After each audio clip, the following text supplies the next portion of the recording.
You're listening to the Pace Radio Network here at paceradio.net. The views expressed by the individuals during this broadcast are their own opinions, and they may not be the same as those of their group or other organizations they may be involved with. All medical advice during our broadcast is not a medical opinion and should be checked with your medical physician.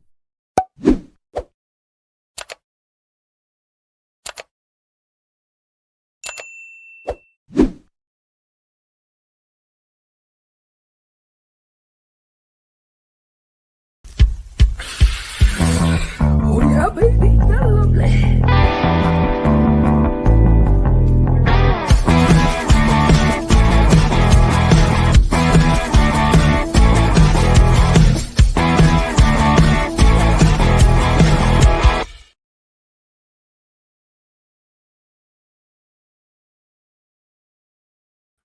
Good morning. I got that mic muted again. Good morning. It's May the 5th, and welcome to Psychedelics and Cannabis Education News. I'm live, as you can tell, right here at paceradio.net and 420pace.ca.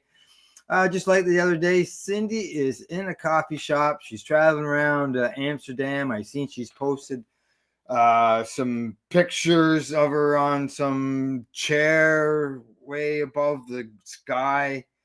Not above the sky, but above the ground, sort of on the top of a tower. And she's going around the outside of it. Not for me, I'll tell you that. I like to keep my feet on the ground.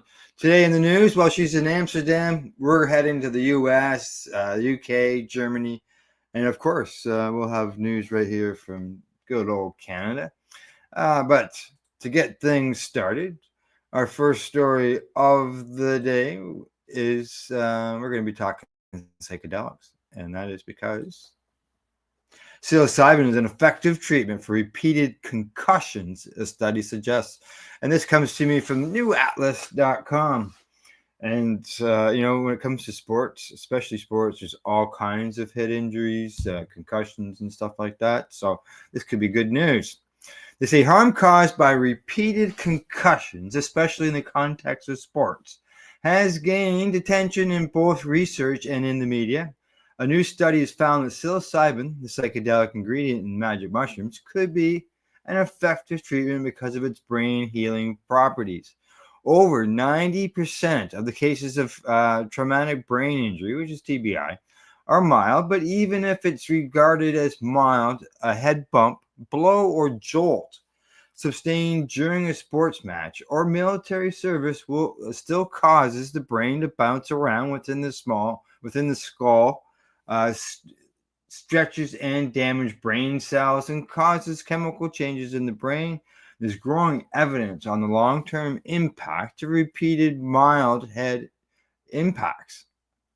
It says that other than waiting and seeing, there aren't any medical treatments for these traumatic brain injuries. However, a new study led by researchers at Boston's Northern University has found that psilocybin, which is in the magic mushrooms, could have a great potential due to its brain healing properties.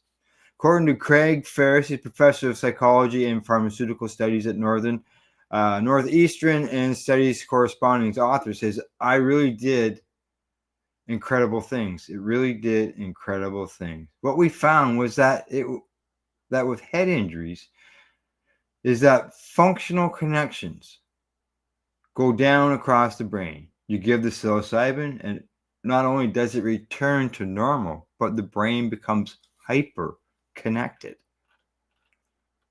In a previous study, researchers have shown that a single mild impact to the head, one that didn't show up as a structural brain damage on imaging, such as an MRI scan, resulted in temporary increase in brain swelling caused by the leakage of fluid and proteins from damaged brain cells.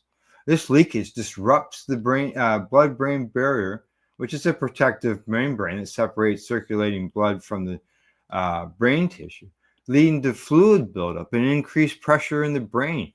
The researchers noted that the edema from the single blow, which occurred in specific brain regions, peaked at 6 hours, but resolved after a day. Well, it's good that they resolved. They say there's no contusion and bleeding in the brain after one impact, says Ferris. All you see is the bump on the head from the edema on the skin. That's perfectly fine. But if you have 2 or more bumps, then you've got these long, protracted problems with neuroinflation, changes in the blood-brain barrier permanently, and changes in cognitivity. For the current study, the researchers adopted a model that mimicked the types of sports-related head injuries that U.S. National Football League players might sustain. 9-month-old female rats, roughly equivalent to a 27-year-old human, were divided into 3 experimental groups. One group was given a mild head injury each day for 3 consecutive days and injected with 3 milligrams per kilogram dose of psilocybin after each impact. Another was given the same head impacts and injected with saline. The third, a control group, was given no head impacts and injected with saline.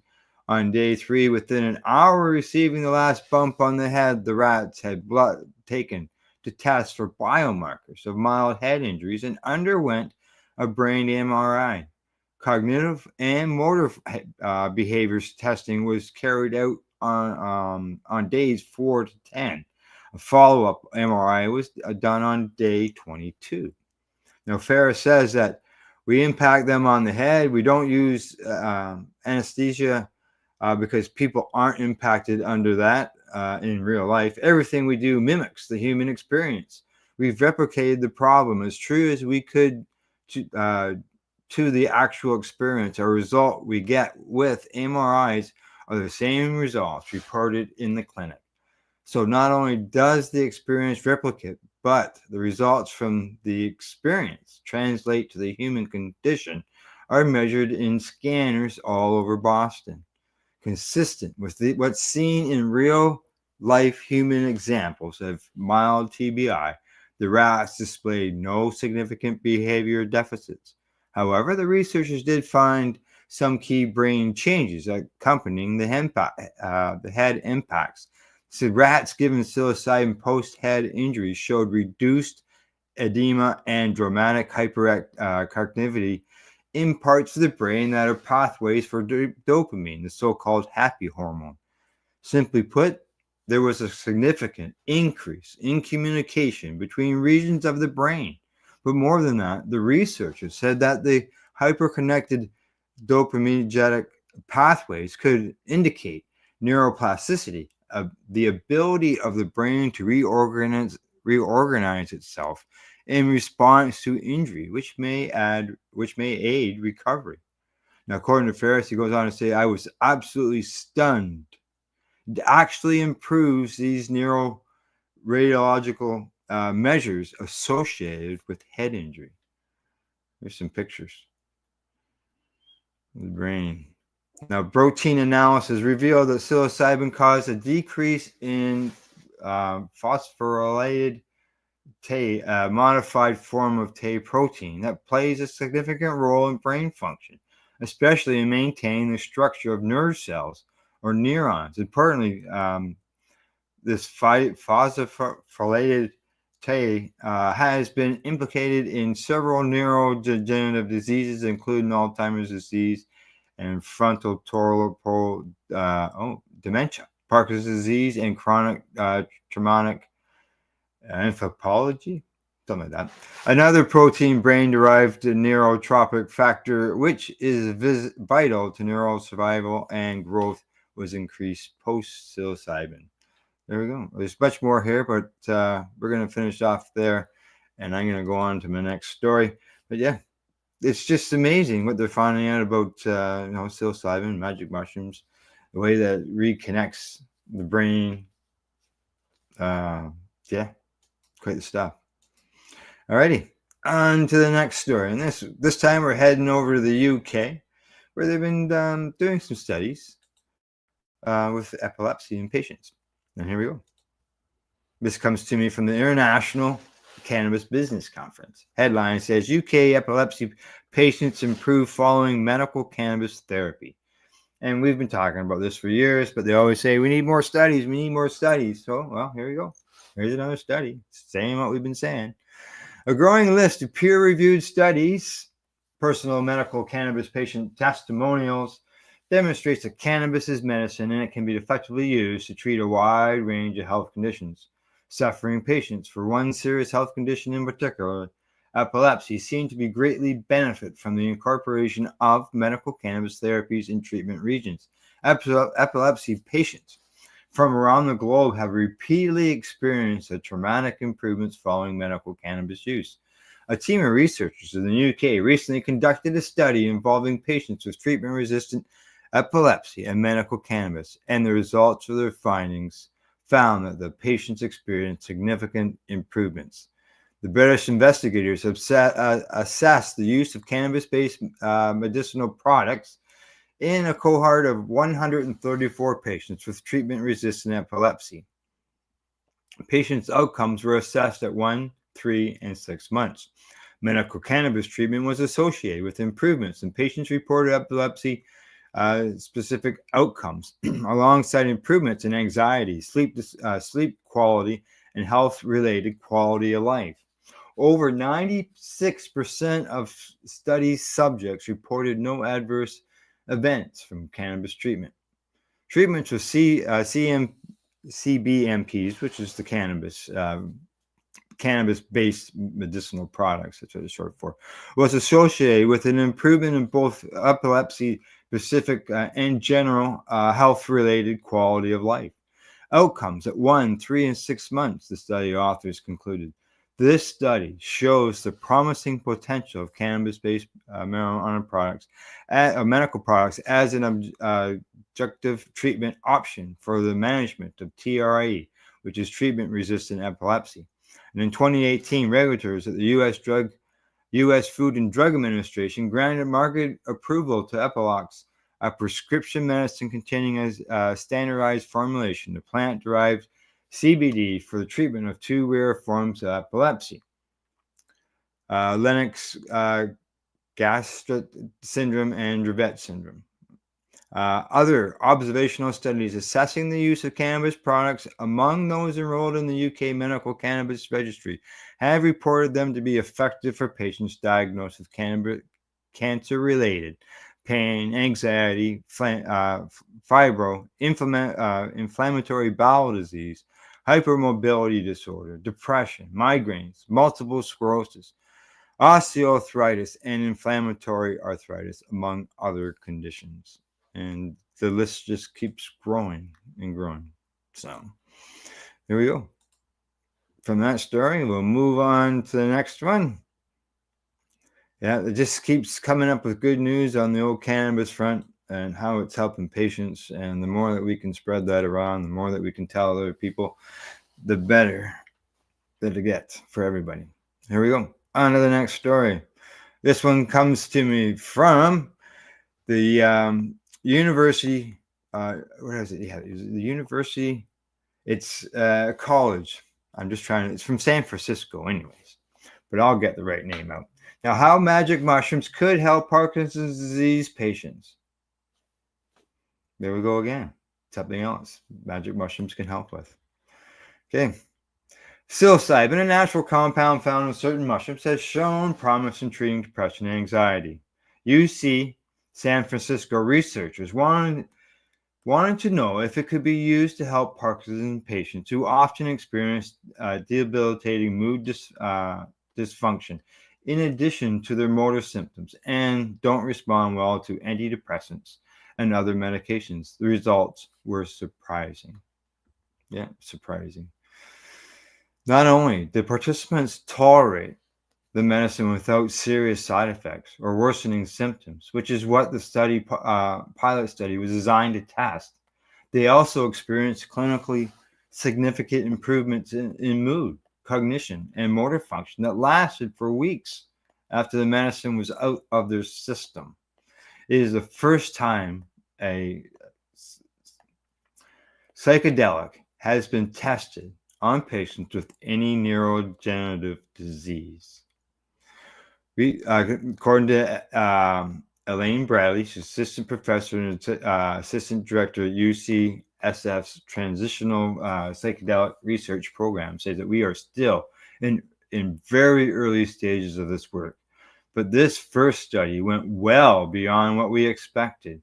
Many people don't realize this, but mood symptoms in Parkinson's are linked to a faster physical decline, and they are actually a stronger predictor of patients' quality of life with Parkinson's than their motor symptoms. Researchers in the TRPR program within UCSF's Department of Psychiatry and Behavioral Science and Department of Neurology teamed up to lead this project, which was funded by an anonymous donor. The findings appeared online earlier this month in Neuropsychopharmacology. It's a Nature publication. Parkinson's disease, it's a progressive neurodegenerative disorder characterized by uncontrolled movements due to abnormal brain activity. Affects about 1 million Americans, with medications like levodopa can relieve symptoms. There are no approved therapies to slow the progression or reverse the disease itself. Common early physical symptoms include tremors and foot dragging, but Bradley said anxiety and depression in patients with no history of psychiatric problems often precede the onset of other symptoms by several years. It's unclear why standard medications often don't work well for these patients, but mood changes could be part of the neurodegenerative disease process. To test the safety of psilocybin for these patients, the researchers gave 7 men and 5 women with mild to moderate Parkinson's disease a 10 milligram dose, followed 2 weeks later by a higher dose of 25 milligrams, which is just microdosing. The patients completed psychotherapy sessions before and after the psilocybin, 8 sessions in total, and were evaluated for changes in mood, cognition, and motor functions. Nearly all participants experienced some adverse events while on the psilocybin, such as anxiety, nausea, and elevated blood pressure. They were not serious enough to require medical intervention. The participants' meaningful improvements in their mood, cognition, and motor symptoms at both their 1 week and 1 month follow-up appointments. The team evaluated the participants' mood again 3 months after their psilocybin sessions and found it was still significantly improved. This is 3 months later, and the patient hasn't had to take more medications like popping pills and all that stuff. So this is great news. The researchers suggested a variety of explanations for the improvements. The beneficial impact of psilocybin on the patient's mood could have led to better cognitive and motor functions. For example, people feel better, and that in turn helps them socialize and become more active, both key elements of Parkinson's treatment. Another therapy is that psilocybin could provide relief from multiple symptoms of the disease by reducing inflammation and prompting neuroplasticity, the growth and reconnection of brain cells involved in mood, cognition, and movement regulation. The results of this pilot study were promising enough that the researchers are conducting a larger randomized controlled trial at the UCSF, enrolling a larger and more diverse group of patients. The second study incorporates non-invasive brain stimulation, neuroimaging, and other tools to understand how psilocybin impacts inflammation and neuroplasticity.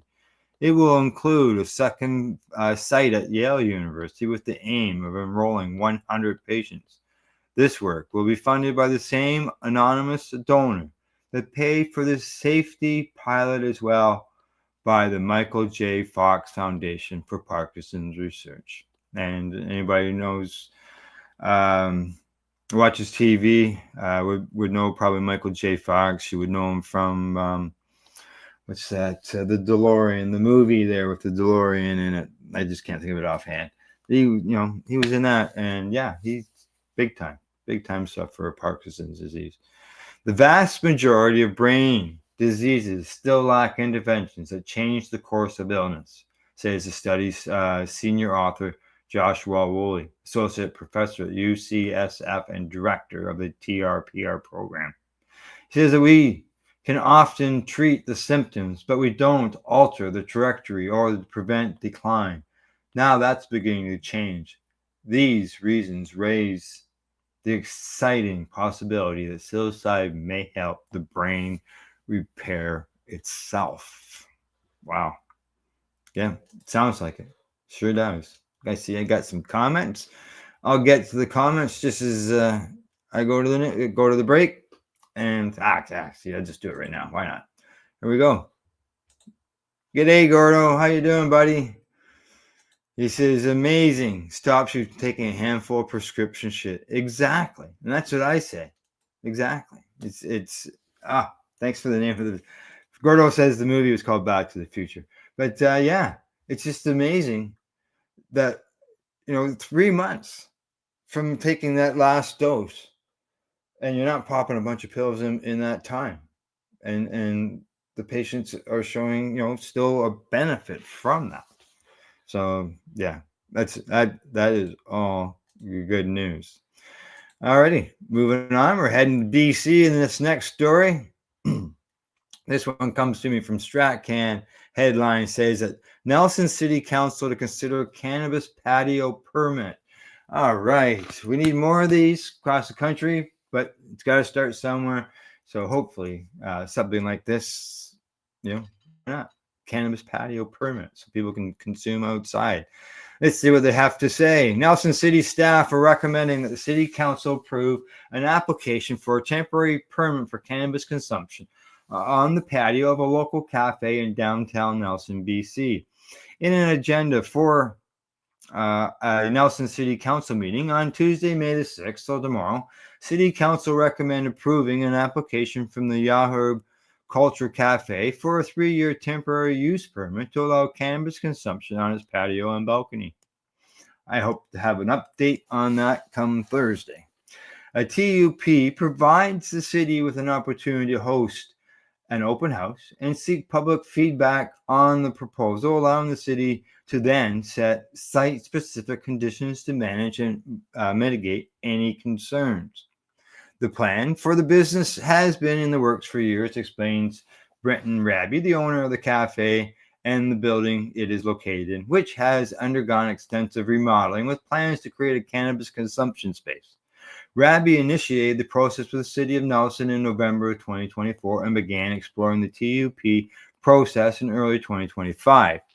Now, the TUP is valid for 3 years with the option for a 3-year renewal and provides an opportunity to apply for a more secure zoning variance. Additionally, it would allow the business to avoid the city's clean air bylaw and restrictions on cannabis consumption spaces outlined in the city zoning bylaw. Although confident, I am a bit nervous, as stigma and prejudice can still influence decision, Raby tells StratCan. Exactly, it sure can. He goes on to say, I have been so involved in political policy, activism, and building renovations for so long that sometimes the business plan has been in the background. I already have a business license, a health permit, a registered trademark, and a full cafe, and ready to go. I am hoping that with the TUP in hand, I can find a partner and or operator to help get the opening. Raby acquired the building that is home to the Yahoo Cafe in 2010. The building had previously been home to the Holy Smoke, a storied business in Nelson known as an unofficial head shop long before cannabis was legalized. Raby says his vision for the building has long been one that can build upon the sort of legacy, but in a way that fits the current and future needs of cannabis consumers and tourists in the Nelson area. Says that the space is an ultra-modern space that is going to serve the tourist market and local cannabis consumers alike. It's a different market than when cannabis was illegal. There's a huge pent-up need for social expression from the cannabis community, locals, and tourists here in Nelson. So we're trying to find a real, authentic experience. Raby adds that he is cautiously optimistic about the chance that council approves the recommendation. He says cannabis consumption spaces are driven by consumers' desire to socialize, and oftentimes they are not able to consume cannabis where they live. Bang on. So we are a business that senses this latent demand within the cannabis community for social spaces and a space where we can educate and move people forward in how they consume cannabis. Nelson and the Coonies are a tourism mecca, both summer and winter. So to be able to finally serve that element in Nelson would be great. It's exactly what the lounges did for years. And those smoke-free acts killed them all. But he's talking exactly what those lounges did in the past. It was a community spot. It was for socializing, people getting together. It was, helping patients. They say if approved, the Yahoo Cafe would be one of the only officially approved cannabis consumption spaces in BC and probably all of Canada. Well, we got some in Toronto.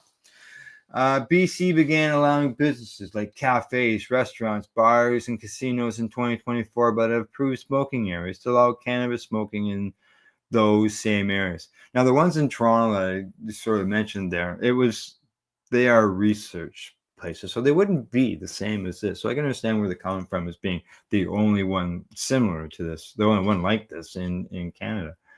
However, municipal bylaws can still be better. Only a handful of spaces have opened, although many municipalities in the province do not allow these types of smoking areas, regardless of what is being smoked. One opened in Maple Ridge briefly in 2024, and another has been operating in Mission, BC since the summer of 2024. BC first engaged the public about these proposed changes in 2023 as part of the broader industry outreach and initiative. Previously, these were both specifically not allowed under BC's regulations. The restrictions on associations with another business in Section 517 of the CRS and PRS licensee handbooks has been removed. The language restricting the promotion of a place to consume cannabis or spend time after consuming cannabis is also removed from the CRS and PRS licensing handbooks. Well, that's good news. The provincial government notes that the cannabis consumption is still not allowed in cannabis stores. Licensees must ensure that any cannabis consumption near the store is not within their establishment. Smoking and vaping are prohibited in all workplaces and indoor public spaces in BC.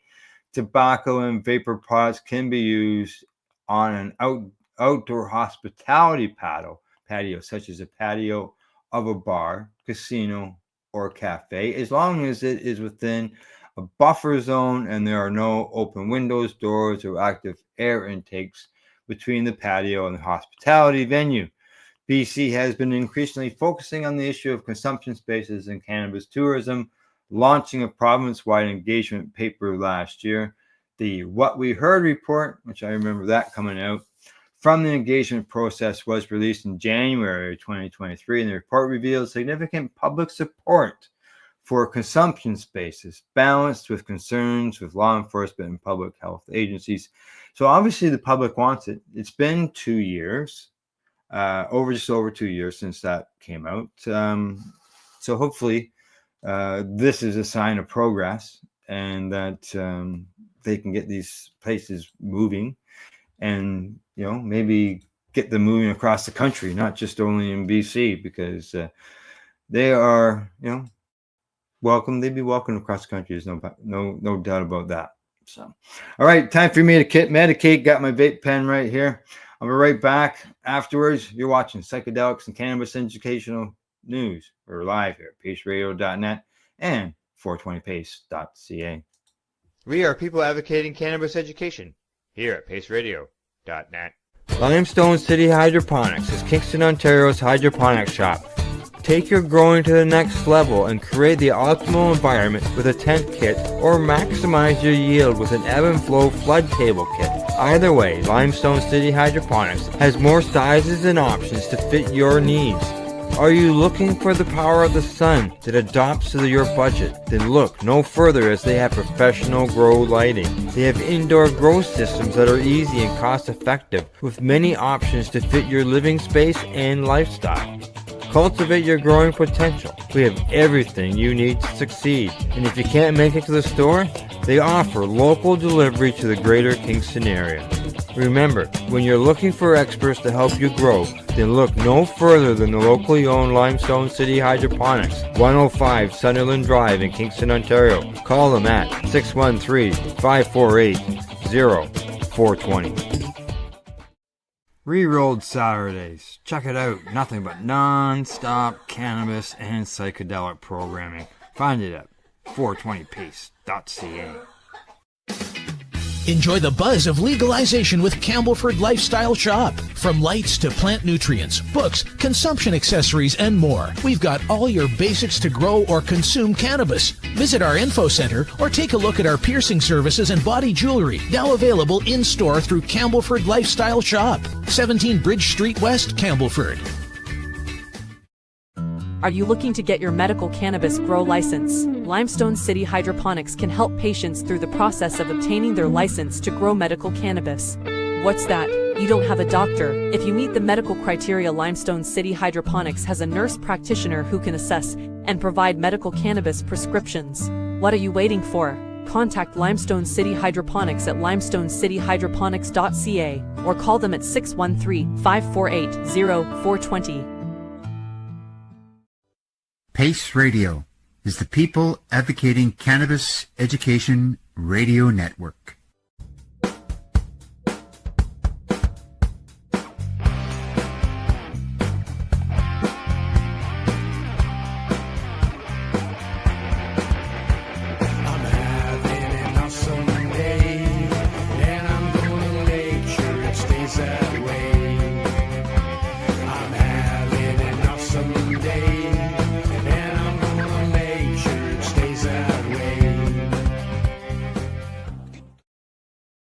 You're listening to the Pace Radio Network here at paceradio.net. Hey, we're back. And don't forget, if you're watching on YouTube, hit that subscribe button while you're there. Whether you're watching us on the Pace Radio Network or watching us on the 420 Pace YouTube channel. Let's see, in this second half, we're going to find out what organic cannabis is here in Canada. Anything that's be labeled organic under the legal system. We're going to get into that as the second half of the program gets going. But first, we're going to start off with a story from the International Cannabis Business Conference that says that Canada, alcohol, a greater threat to road safety than cannabis. Yes, I completely agree to that one for sure. When it comes to cannabis policy modernization efforts, two of the most popular talking points within the cannabis opponent community are that cannabis reform will harm children and that cannabis reform will result in less safe public roadways. Historically, in every jurisdiction where cannabis policy reform is being proposed, these two talking points are almost always offered up by cannabis opponents. What cannabis opponents fail to recognize is that reasonable, responsible cannabis advocates also want to ensure that children and public roadways are safe, which is why we advocate for sensible regulation over prohibition. Alcohol is an intoxicating substance that is popular all around the world. Just as alcohol can be permitted and regulated, the same should also be true for cannabis. A recent analysis in Canada found that alcohol poses a greater threat to road safety. That's right. They say alcohol is among the most frequently detected controlled substances identified in drivers following a motor vehicle accident, and it remains the greatest threat to road safety, according to the data published in the Journal of American Medical Association, Network Open. Canadian researchers reviewed blood work data for over 8,300 drivers involved in a motor vehicle accident. Over half of the study's participants tested positive for the presence of a controlled substance. Drivers most likely to test positive for either depressants, cannabis, or alcohol, with cannabis being common among young drivers ages 19 to 24. However, most drivers who tested positive for the presence of THC in blood did so at nominal levels, indicating that their exposure may have been several hours or even days beforehand. Because, as we know, THC can stay in the system for a long time. They say only about 3% of the participants tested positive for THC levels above the 5 nanogram limit. These statistics suggest that although more drivers test positive for THC, alcohol remains the greater threat to road safety, the study's authors conclude. A prior Canadian study reported that drivers treated for traffic-related injuries are often 3 times as likely to test positive for elevated levels of alcohol than elevated levels of THC. Driving simulator studies report that cannabis administration is typically associated with compensatory driving behavior, such as decreased mean speed and increased mean following distance, whereas alcohol administration is associated with more aggressive driving behavior. Nevertheless, cannabis exposure can influence certain psychomotor skills necessary for safe driving, such as reaction time and driver's ability to maintain lane positioning.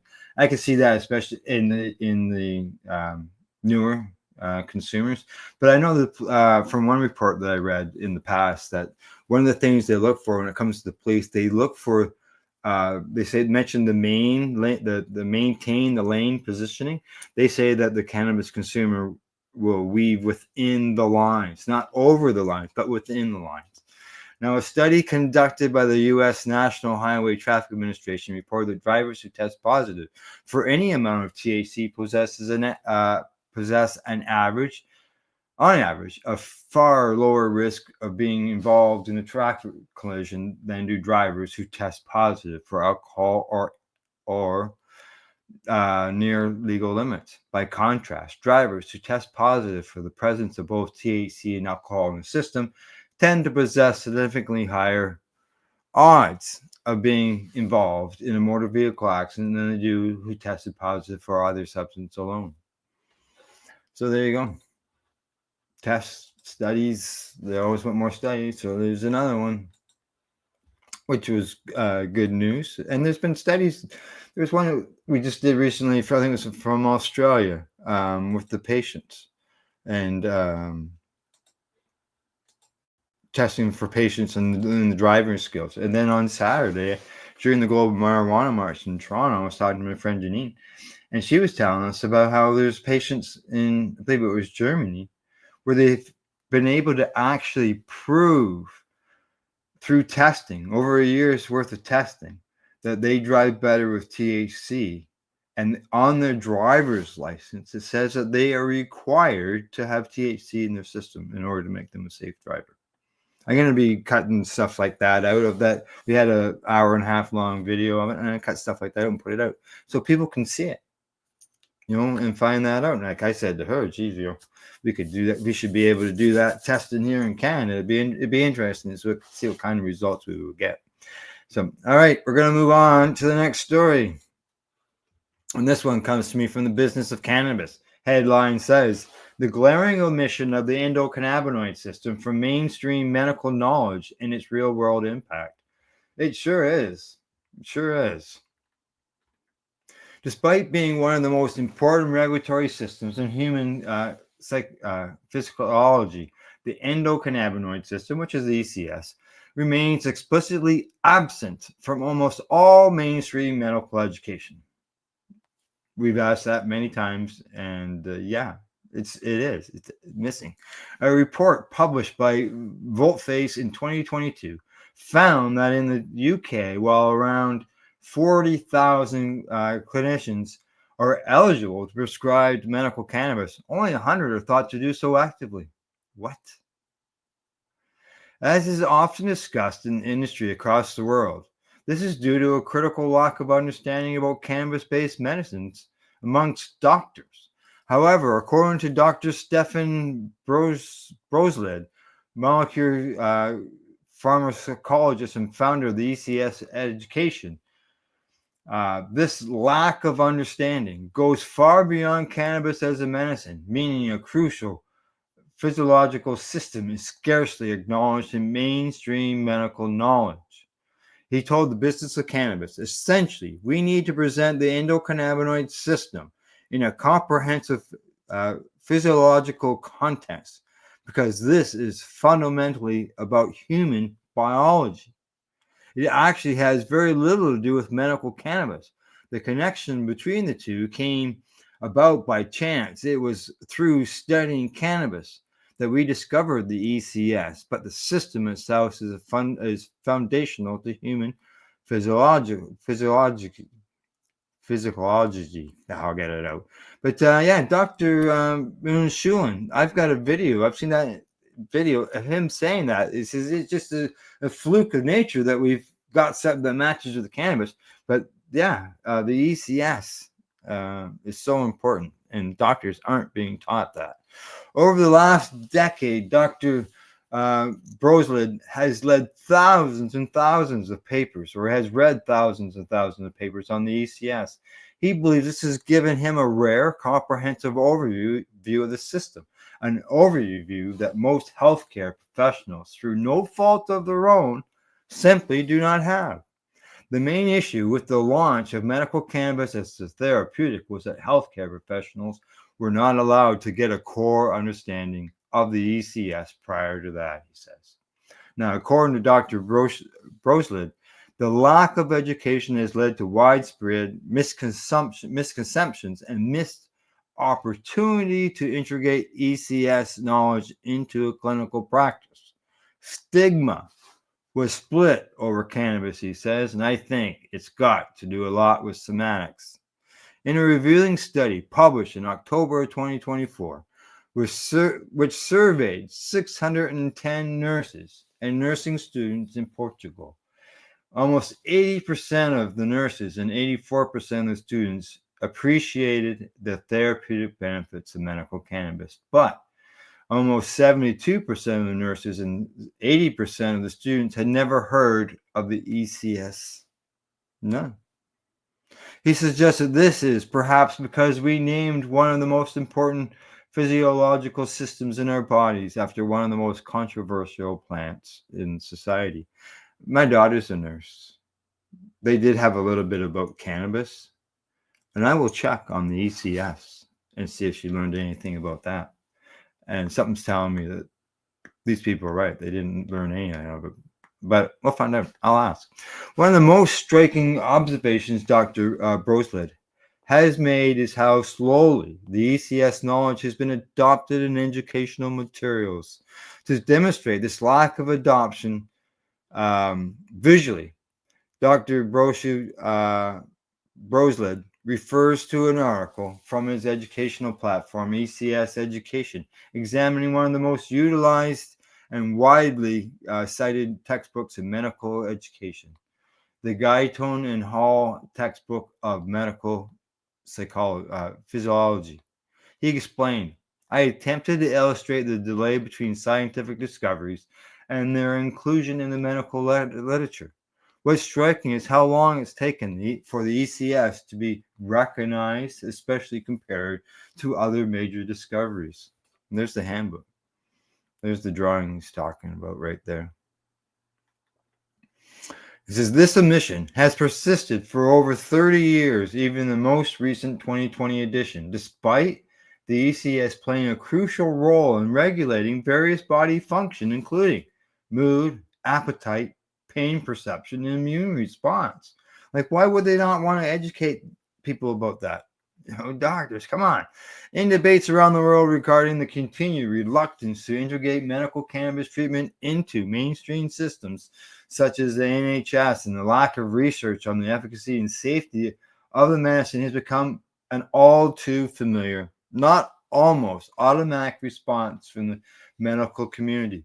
Although, as previously stipulated by Dr. Broslid, medical cannabis treatment addresses only a fraction of the endocannabinoid system's broader role. This reasoning falls short when examining the lack of wider education around the ECS. Dr. Broslid demonstrates that extensive research has been carried out on the ECS, but the exclusion from medical education persists, leaving a glaring chasm of understanding for medical professionals. He says that the ECS plays a regulatory role in virtually every major system of the body, whether it's endocrine, nervous, muscular, or any of the 12 to 13 primary physiological systems. It's essential to maintaining homeostasis. So if medical professionals aren't being taught about the ECS in medical school, and currently they're missing a crucial part of how the body works. Without that knowledge, how can we expect them to deliver truly optimal care? It's simply not possible. A separate study conducted by the ECS Education, which examined data from 1,000 academic articles published between 2002 and 2022, found that over 1,200 publications in ProMed had endocannabinoid system in their titles, and 76,843 total citations were made based on a Google Scholar data. Furthermore, it found the ECS and H-index, a metric commonly used in academic research to measure the productivity and impact of researchers, journal, or specific field of study based on citations, was 138, putting it well above research on well-established systems, including the digestive, endocrine, respiratory, and lymphatic systems. Yet, despite this growing body of knowledge, almost none of it is being translated into medical education. That's the real issue. We have this expanding mountains of evidence, but it remains disconnected from the training that healthcare professionals receive. It's incredibly frustrating. It's nuts. Why would they not include it? Far beyond the various indications medical cannabis treatments has been proven to help treat, understanding the ECS could have major implications for the treatment of many common modern health issues. Dr. Broslid says, I feel the industry is still very focused on medical cannabis, which makes sense, as it's currently the primary therapy we have that directly targets the endocannabinoid system. However, in my view, the ECS is deeply interconnected with nutrition. As the ECS is a lipid-based signaling system, meaning the molecules it uses to function are derived from dietary fats like omega-6 fatty acids, which serve as precursors to endocannabinoids. He believes modern diets are driving an imbalance in the system. Yeah. Radical, it's in the movie What If Cannabis Cured Cancer? And they call it radical stuff. And they talk about because of the food, the diets. Now we're, instead of eating healthy foods, people are all going out and getting fast food. So you got the free radicals, I believe is what this term was, within our systems. And it's maybe talking on ECS. So in today's diet, where many people consume 20 to 30 times more omega-6 than omega-3 fatty acids, this can lead to overactivation of the ECS. I believe this chronic overstimulation is a key driver behind the rise of metabolic syndrome and obesity that we're seeing globally. In efforts to address this knowledge gap, Dr. Broslid is working with the Medical Cannabis Clinician Society in the UK to develop a range of training programs for health professionals. My role focuses specifically on the endocannabinoid system. I've created a 40 to 50 minute course on the ECS physiology, which covers the system in detail, but includes very little about cannabis itself. The emphasis is on understanding the ECS imbalance in various diseases, states, and how it relates to broader human physiology.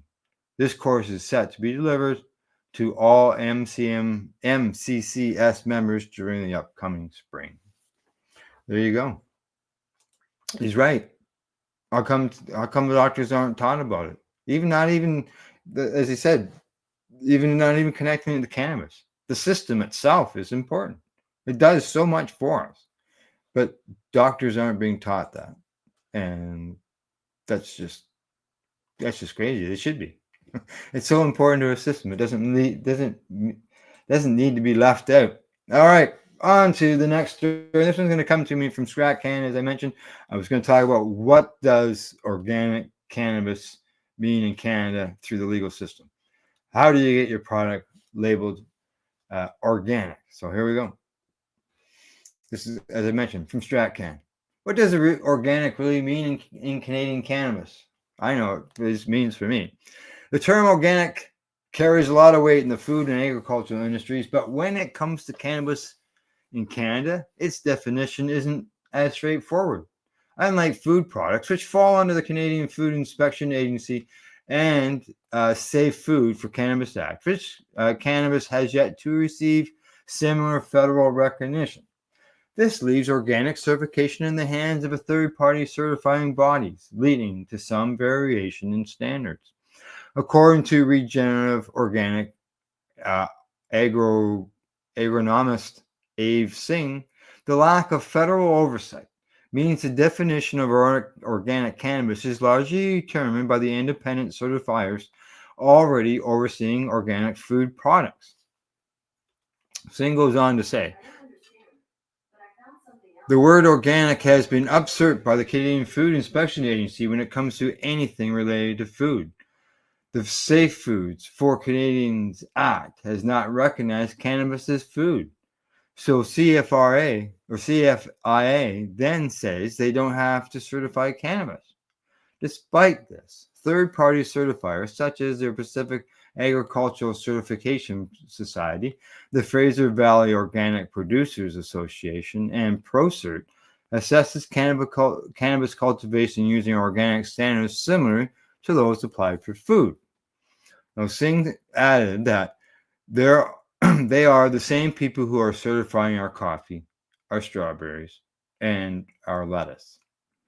Now, one of the key factors these certifiers consider is the growing medium. For cannabis to be certified organic, growers must use a soil medium that includes an organic matter fraction with a mineral fraction, an essential distinction as some cultivation methods, such as hydroponics and aeroponics, do not meet these criteria.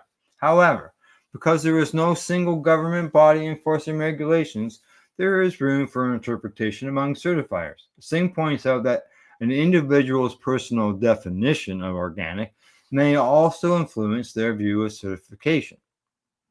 He says, if to you organic has something to do with ecological sustainability, then the idea of growing in a monoculture in a building using high amounts of energy may not mesh with your views of organic. Now, Elliot Fromworth, organic system advisor at the Coast Mountain Cannabis, echoes the statement. So the term organic gets thrown around a lot these days, and honestly, it's lost some of its meaning. Just because something is labeled organic doesn't mean it's clean or truly natural.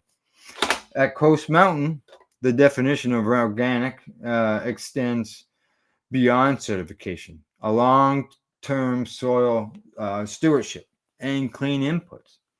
We think of organic as alive and of the earth. We've been using the same soil in our original grow since November 2019, and we're now in our 29th cycle. That's a testament to the strength and sustainability of our system. For Coast Mountain, this means avoiding synthetic salts, preservatives, petroleum-based inputs, and solvent-based processing agents. Instead, they build their soil with carbon-rich matter, high-quality compost, humic and folic acids, and probiotics, creating a thriving biome where microbes feed the plants. The result, says from Wurtzer, is flower that with better terpene profiles, deeper aromas, and smoother, cleaner smoke. Yeah. Living soil, for sure. Living soil.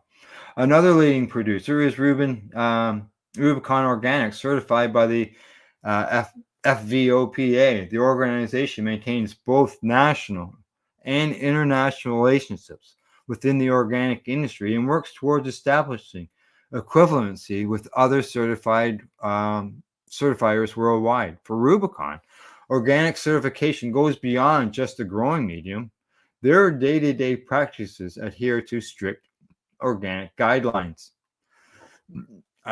They include no genetically engineered products or organisms, organic certified fertilizers that nurture microbial life in the soil, no synthetic plant hormones or growth regulators, only permitted substances for pest control, as outlined in the Canadian Organic Standards, no intentional use of nanotechnology, no radiation, so no radiation spread on your cannabis, certified packaging that meets the VFOPA standards, biologically active soil as the required growing medium, mandatory composting of growing medium unless restricted by Health Canada, sunlight is a primary light source with artificial light use only as a supplement, trellis materials that do not leach prohibited substances.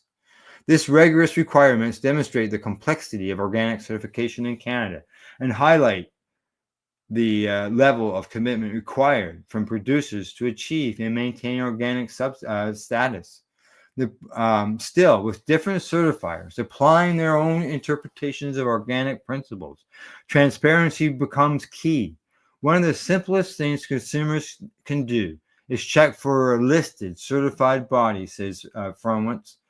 If a company is truly organic, they'll be transparent about who certified them. It'd be on the package, their website, or both. No hiding.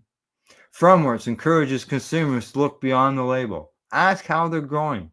Are they using living soil long term? What kind of inputs are they feeding their soil?